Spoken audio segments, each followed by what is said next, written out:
Poderoso es el Señor. Damos las gracias al Padre por regalarnos un día más de vida.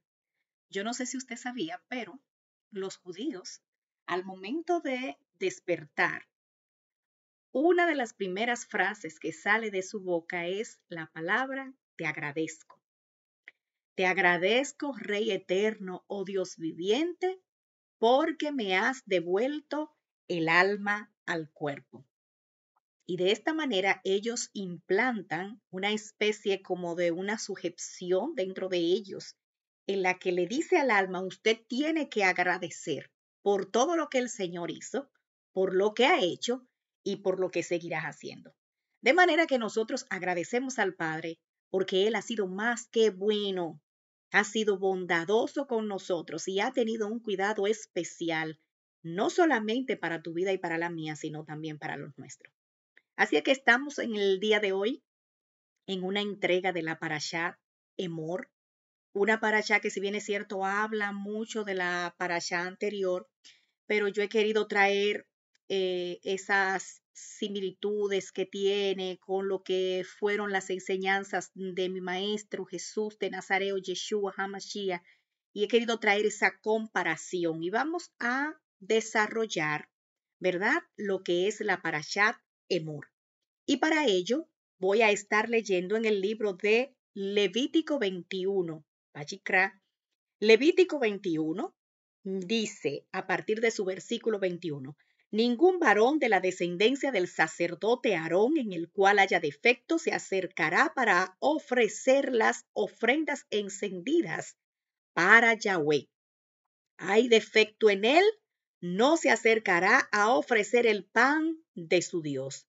Del pan de su Dios, de lo muy santo y de las cosas santificadas podrá comer, pero no, o sea, dice, del pan de su Dios, de lo muy santo y de las cosas santificadas podrá comer, pero no se acercará tras el velo. Cuando habla detrás del velo, está hablando del lugar santísimo, ¿verdad? Ni se acercará al altar, por cuanto hay defecto en él, para que no profane mi santuario, porque yo, Jehová, soy el que santifico. Y Moisés habló esto a Aarón y a sus hijos y a todos los hijos de Israel. Y aquí es una porción de la palabra muy importante porque si bien es cierto que la semana pasada estuvimos hablando de la parashá que abarcaba mucho lo que era la parte de la santidad del sacerdote, hoy es una continuación de la misma. Se hace mucho énfasis en esta parte y vemos al Señor dándole una palabra muy puntual a Moisés y le está diciendo, mira, ninguno que tenga defecto puede entrar al santuario. Y ya luego vamos a ver por qué le dice eso, porque hay un tipo de santidad que se refiere a algo y hay otra santidad que abarca un poco más, ¿verdad? Y entonces el Eterno le está diciendo, si tiene algún defecto, que no se acerque o que no profane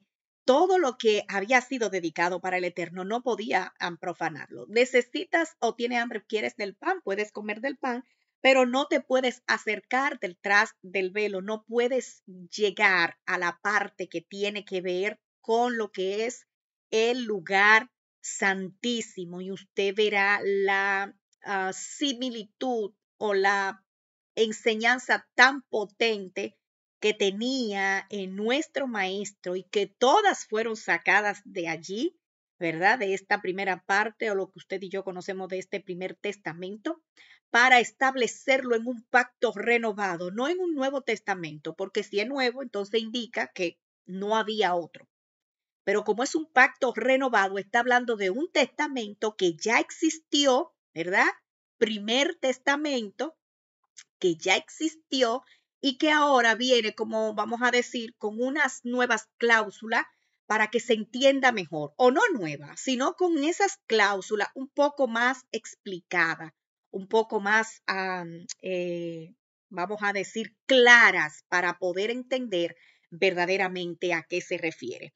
Y fíjese que Levítico en su capítulo 21, hasta el 24, que abarca todo lo que es la parte de la parashá Emor, continúa hablando de esa santidad que se debe procurar, esa santidad que debía manifestar el sacerdote.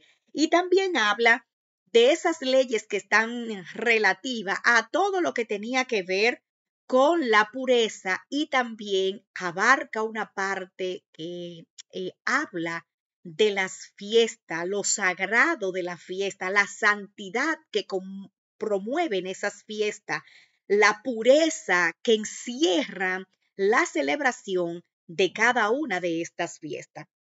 Y en Bereshit, en Génesis 38:21, habla de esta santidad, o más bien pudiéramos decir que es la primera vez que aparece la palabra que habla de lo que tiene que ver con la santidad.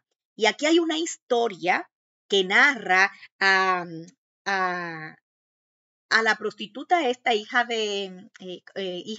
es yerna de Judá, ¿verdad? Que conocemos la historia, y Tamar, donde ella estuvo con el padre de su fallecido esposo, y ella exigía, había algo que ella estaba exigiendo, y este señor estuvo con ella, y en respuesta del pago que más adelante le iba a dar, le dejó en garantía su bastón y su cinto, me parece que fue, y ahí está hablando de esta, o más bien aquí aparece por primera vez esa parte de guardar esta santidad.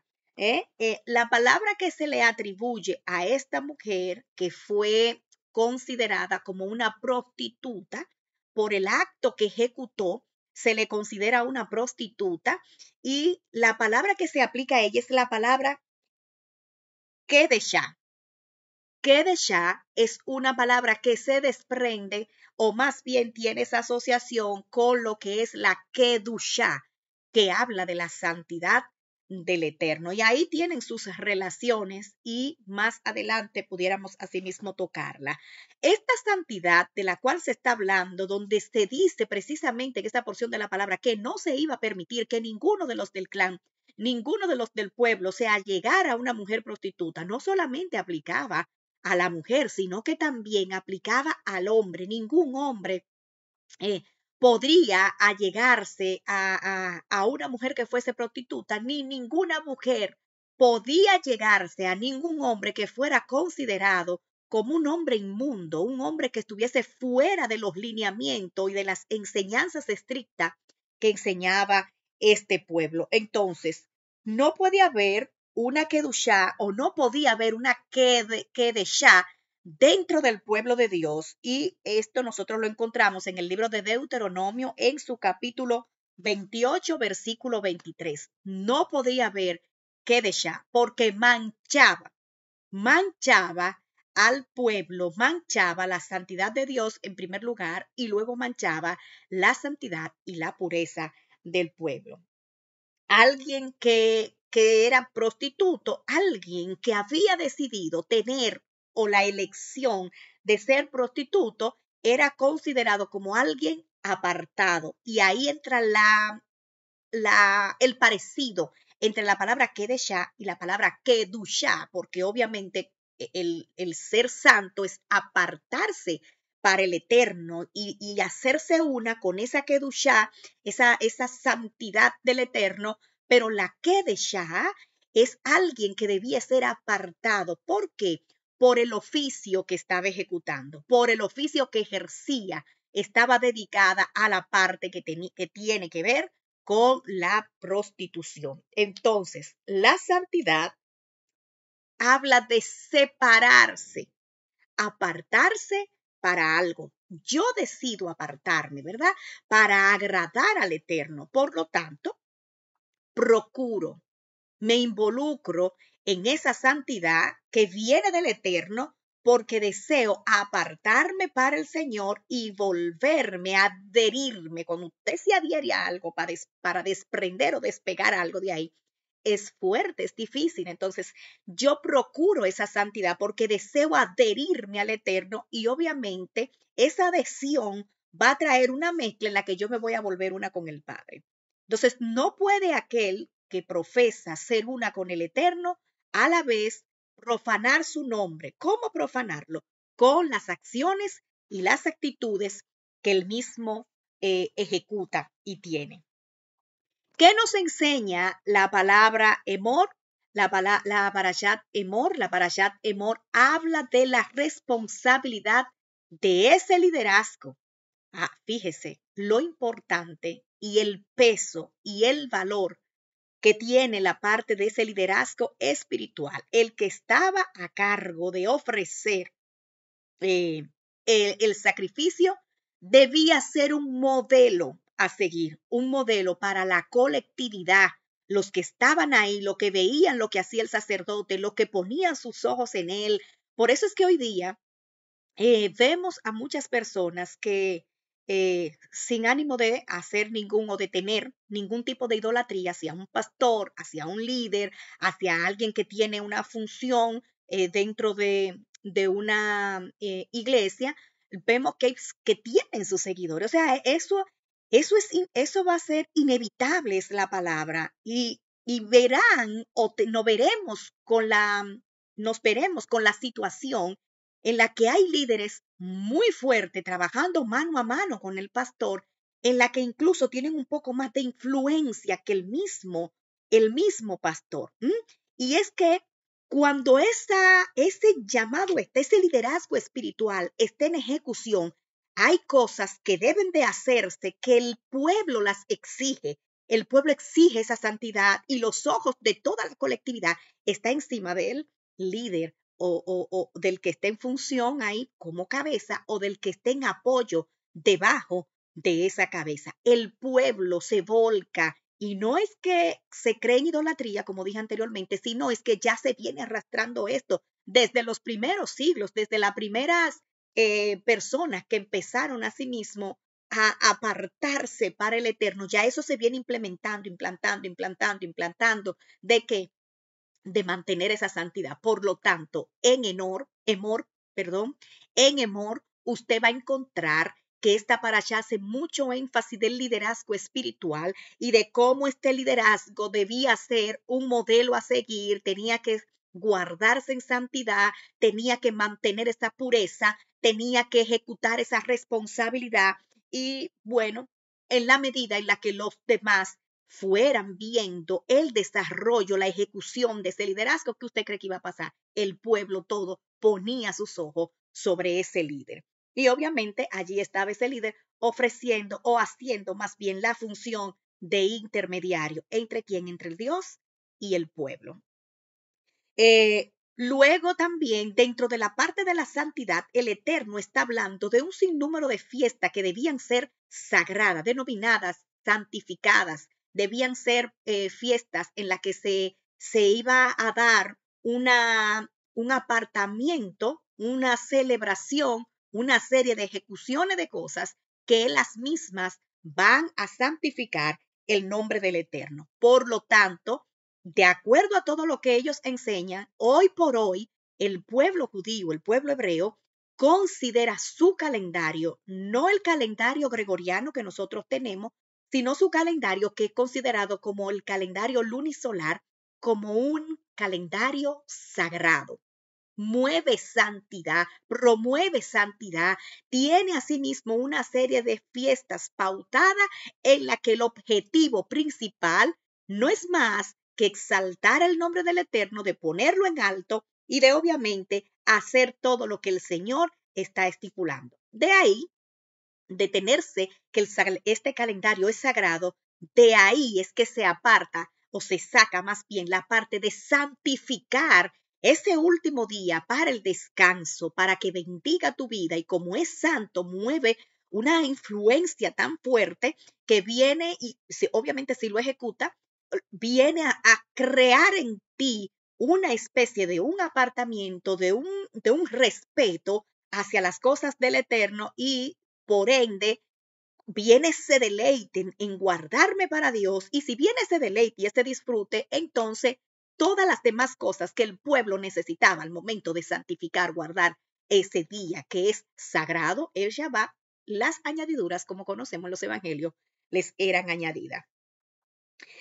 ¿Qué hacían las fiestas? Bueno, estas fiestas tenían la particularidad, en primer lugar, de educar al pueblo, cómo se tienen que conducir, qué es lo que tienen que hacer, hacia dónde se van a direccionar, el objetivo principal de cómo había que hacerlo, la logística completa de todo lo que se debía hacer, ahí estaban estipuladas dentro de el objetivo principal de esas fiestas. Pero también estas fiestas tenían la particularidad que trabajaban las emociones de las personas, las emociones.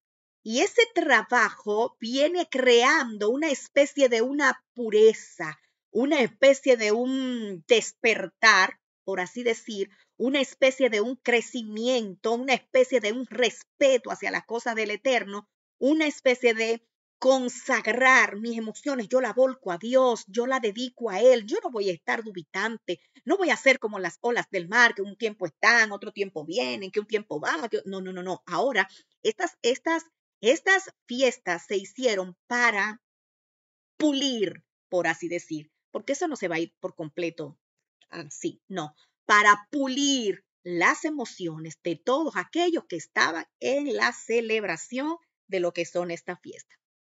Y fíjese que nosotros hablamos y dice, sé santo porque Dios es santo. Y entendemos o quisiéramos, o más bien lo comentamos como si fuese un tipo de santidad y ya. No. Dentro del contexto hebraico existe, vamos a decir, dos clasificaciones de santidad, dos clasificaciones de Kedushá. Hay una Kedushá que tiene que ver con lo que era la santificación directa, personal e individual del sacerdote. La responsabilidad de ese sacerdote era mantenerse santo, era mantenerse puro, era mantenerse limpio, de manera que cuando el Eterno necesitase de él, no hubiese la necesidad de salir corriendo, de que me voy a preparar, me voy a santificar. No, tenía que mantenerse en ese trabajo continuo, ¿verdad? Entonces, hay un tipo de santidad que es individual. Escuche bien, que nos corresponde a nosotros trabajarla. A ti te corresponde trabajar tu parte y a mí me corresponde trabajar la que obviamente se alinea conmigo, la que está relacionada conmigo. Un tipo de kedushá individual, pero hay otro tipo de kedushá que es colectivo. Cuando tenemos estos cimientos bien colocados, entonces podemos entender por qué cuando alguien hacía algo perteneciente a una de las tribus o a uno de los clans y esa persona incurría en una falta, entonces por el tipo de la santidad colectiva, vemos que toda esa familia pagaba el pecado, pagaba el error, pagaba la falta que había cometido esa persona.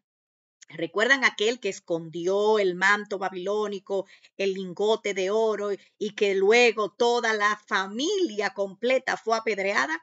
Yo siempre decía, pero ven acá, Señor, pero que si fue él que hizo su falta, él era que tenía que pagarlo, porque tu misma palabra, yo en pleito con Dios, yo le decía, es que tu misma palabra dice que nosotros no podemos tener la dentera de las uvas que se comieron nuestros padres. Entonces, a mí realmente esa parte yo no la podía digerir.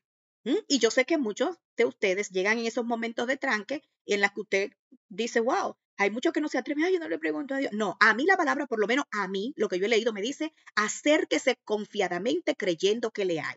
Y si me dice confiadamente, no es que yo voy a llegar ante la presencia del Eterno con irrespeto, pero voy a llegar confiadamente como cuando llego a la casa de mi mamá y tengo la facilidad de entrar a la habitación de ella, de acostarme en su cama o de simplemente encontrar un almuerzo en la mesa, preguntar de quién es de mamá, y así mismo sacar un poquito si tengo hambre y comérmela y después decirle, mami, tenía hambre, mira, tomé un poquito de la comida, o simplemente decirle, ¿puedo tomar? Que casi siempre dicen que sí. Los que tienen, los que saben, ¿verdad? En esta parte que le estoy hablando, van a decir que sí. ¿Cuánto más Dios? No han pintado un Dios inaccesible, un viejo con barba larga, con un látigo en la mano. Eso no es Dios. Lamentablemente eso no es Dios. Y si ya conocemos la parte que tiene que ver con la colectividad, la santidad colectiva, se nos hace más fácil ahora poder entender el pecado de Acán, creo que fue, ¿verdad?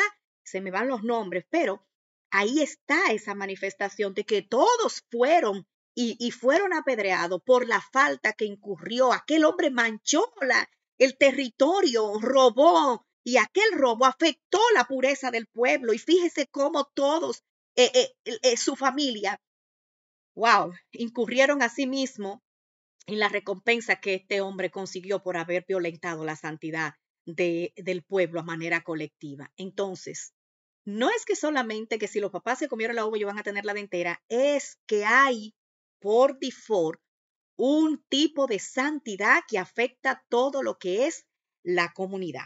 Entonces, vamos a decir que si sabemos ya esta parte, entonces tenemos que cuidarnos.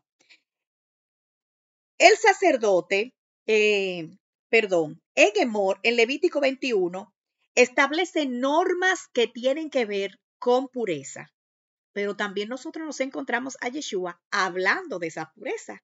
Por ejemplo, en Mateo, en su capítulo hebreo, o vamos a empezar desde Levítico 21. Levítico 21 establece esa norma de pureza, tanto individual, a manera direccionada para el Coanín, el sacerdote, y a manera colectiva para todo lo que era el pueblo. Pero también Yeshua en Hebreo 4, en sus versículos 14 al 15, habla de que él es el sumo sacerdote, ¿verdad? Presenta un sumo sacerdote con un tipo de selección en la que es el mismo Padre que lo selecciona. Es un tipo de santidad que ha sido colocada directamente desde el Eterno. ¿Para qué? Para que afecte la colectividad, porque entonces ahí entraríamos aquellos que decimos, pero ¿por qué no me hizo mi santo también como Jesús? Bueno, usted no tuvo o no contaba con los méritos suficientes para cargar un madero y aguantar los latigazos que él aguantó. Entonces, como fue seleccionado para esta misión de vida, para este propósito, porque la gente dice, a lo suyo vino y los suyos no lo recibieron. Y partiendo de ahí, hay un rechazo, hay un antisemitismo tremendo. Pero si usted analiza, por ejemplo, la palabra en Lucas 9:22, usted se va a dar cuenta que él tenía un propósito, venir a este pueblo. Léaselo, lo voy a dejar ahí, léalo para que usted vea lo interesante que es que son todas estos textos. Y bueno, vemos a Yeshua haciendo la función del sumo sacerdote y que esta santidad que se le delegó, que se le asignó, que se le incrustó divinamente, viene por elección divina. ¿Para qué? Para afectar de manera colectiva, porque él vino a hacer un trabajo de rectificación colectivo. Algunos estamos haciendo un trabajo de rectificación individual. Él vino a sí mismo para que nosotros pudiésemos tener la fuerza, la resistencia para llevar a cabo lo que es ese trabajo de rectificación. También está la santificación del nombre. Por ejemplo, en Emor, Levítico 22:32, nos vamos a encontrar la porción que dice que no debemos profanar el nombre del Eterno. Luego Yeshua empieza también en Mateo 6:9, cuando está enseñando sobre el tema de la oración. ¿Qué hace de Yeshua? Él no dice, no deben profanar el templo del Señor. No, está trabajando de una manera, vamos a decir, psicológica, con sugestiones que vienen a entrar dentro de nosotros y que se quedan ahí implantadas y que nos ayudan a nosotros a seguir más adelante y a ser firme, a estar firme en lo que podemos, en lo que vamos a desarrollar en nuestra relación con el Padre. Él llega y le está diciendo, enseñando el modelo de la oración, y ahí santifica el nombre del Eterno. Santificado sea tu nombre. De manera que estamos viendo que Jesús, asimismo, como lo habla en Emor, en esta parashá, también Yeshua lo está haciendo. Y otra parte que nosotros vemos que tiene que ver con lo que es esa relación entre lo que es la parashá Emor y lo que es el ministerio de Yeshua, lo que él vino a hacer y a establecer. Vemos todas esas alineaciones, todas esas ay Dios mío, se me fue la palabra, pero es similitudes, todas esas similitudes, porque no es que el nuevo pacto o el renovado pacto existe por existir, no, ya tiene un fundamento, ya tiene una fuente que es allá en el primer pacto. Por ejemplo, en Emor está hablando de santificar esa fiesta. Y una de las fiestas que tienen un tremendo o una tremenda connotación dentro de lo que es el pueblo de Dios es la fiesta de Pesaj. Pesaj, que habla de la liberación de la esclavitud. Cuando Dios saca al pueblo de la esclavitud de Egipto y lo introduce en un territorio que lo iba a direccionar, o más bien que los iba a llevar hacia la tierra prometida. Luego nos encontramos que Yeshua está siendo sacrificado en medio de una celebración de fiesta, que es lo que usted y yo conocemos mayormente como la Semana Mayor, la Semana Santa y todo esto. También hay un tipo de fiesta que habla de la cuenta del Omer.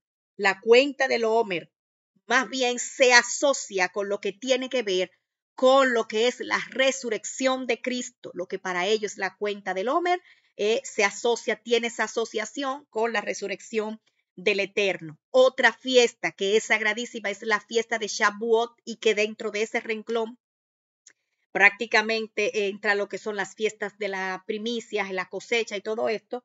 Y Shavuot no es más que hablar de el decálogo que recibió Moisés cuando se dice que recibió la Torá para la parte judía dentro del contexto hebreo, ¿verdad? Sin embargo, ya nosotros lo vemos en el pacto renovado como el día del Pentecostés, pero Pentecostés no es más que una palabra griega. Shavuot, si usted se fija y lo busca, cuando Moisés estaba en el monte Sinaí y estaba en aquella relación con el Eterno, y luego asimismo nosotros nos adentramos, vamos a ver que allí hubo fuego, que allí hubo relámpago, que allí hubo unas voces que eran tan fuertes que en el tímpano de los oídos de las personas provocaba un dolor agudo, y esto hizo que ellos rápidamente dijeran, no, que no hable con nosotros, que hable contigo. Una manifestación sobrenatural tremenda, una manifestación poderosa, extraordinaria, nada diferente de lo que estamos viendo que está aconteciendo cuando todos los discípulos están allí reunidos, guardando y santificando esta fiesta de Shavuot, ¿verdad? Esta fiesta de la entrega de la Torá, pero que se traduce desde el griego, y así le conocemos como el Pentecostés, la llegada del Espíritu Santo, como muchos llamamos, o del Espíritu de Dios. Entonces, viendo todo esto, nosotros nos damos cuenta que en verdad cada una de estas parashá, que es básicamente lo que intento presentar para aquellos que dicen que aquella parte del pacto renovado no tiene ninguna función, tiene función, ¿verdad? Porque se apoya de lo que es la primera parte. En Emor se habla de ese pan de la propiciación, ¿verdad? En caso de que alguien pudiera tener la necesidad y el hambre, se le pudiera dar, pero eso era sagradísimo. Ahí nadie podía entrar, nadie podía tocar esos panes. Por ello, cuando usted encuentra la historia de que David entró y comió el pan y que eso se armó una cosa, de ahí partimos de esa enseñanza de que todo aquello, todo lo que estaba dentro de el tabernáculo era considerado sagrado. Pero ¿qué pasa? Que habían ciertas limitaciones, habían ciertas restricciones, solamente algunos podían entrar allí. Ahora, ¿qué hace Yeshua? Que él llega. ¿Para qué? Para presentársenos a nosotros como ese pan de vida que nosotros necesitamos. Emor finalmente habla del blasfemo, el cual está condenado a muerte, porque obviamente blasfemó. Y recuerde que la palabra dice que lo único que no se va a perdonar es la blasfemia contra el Espíritu Santo, y que después todo aquello el Señor pues tiene asimismo esa compasión para perdonar esa infracción. Yeshua enseña que en cambio nosotros, dice, nuestras palabras son las que nos van a justificar o son las que nos van a condenar. nuestras palabras. Mateo en su capítulo 12:37, haciendo esta comparación, podemos ver que en Emor esa blasfemia está condenada, pero aquí en la parte de Yeshua no es que nos están haciendo libre, no, es que nosotros mismos tenemos la capacidad o de ser condenado o de ser justificado por medio de aquello de lo que hablamos, lo que decimos y la manera en la que la presentamos. Por eso la misma palabra enseña que nosotros vamos a dar cuenta, y me parece que creo que lo dije en la enseñanza anterior, de toda palabra simple. Yo la voy a poner clara, de toda palabra simple que usted diga, de toda palabra que me salió, que la dije, que no la pensé y después, ay, vamos a dar cuenta. Entonces, ¿por qué? Porque esas mismas palabras son las que se van a encargar de acusarnos y de que tengan esos litigios en contra nuestra y que cuando lleguen los fiscales espirituales a fiscalizarnos, usted entonces ahí tiene la oportunidad de decir, bueno, sí, ¿verdad? Yo lo dije.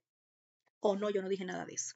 Bien, así es que esta ha sido la parashat del día de hoy, la parashat Emor, que es una continuidad de la parashat de la semana anterior, hablando asimismo de la Kedushat del Eterno, de esa santidad. Así es que recuerde que hablar de santidad no estamos hablando de una sola santidad que tiene que ver a manera literal, sino que tiene que ver con una santidad individual y una santidad colectiva. Y que, dicho sea de paso, y haciéndole aclarando ya antes de terminar, la parashá que tiene que ver con la kedushá colectiva abarca tanto las personas como también abarca cosas, vamos a decir, inanimadas, pero que tienen un valor sagrado. Por ejemplo, dentro de esa parashá, perdón, dentro de esa santidad entra lo que es el Shabbat, el guardar el Shabbat, ¿verdad? Entra lo que es el respeto y vamos a decir, la consagración del tabernáculo y de que cómo la presencia del Señor se manifestaba ya al estar en la parte del lugar santísimo. Así es que shalom, shalom, que el Señor guarde y prospere tu día y que esta enseñanza entre a lo más profundo de tu alma y trabaje esas áreas que necesitan ser trabajadas y pulidas. Este es el objetivo de cada parashá de cada semana. Así es que shalom, shalom.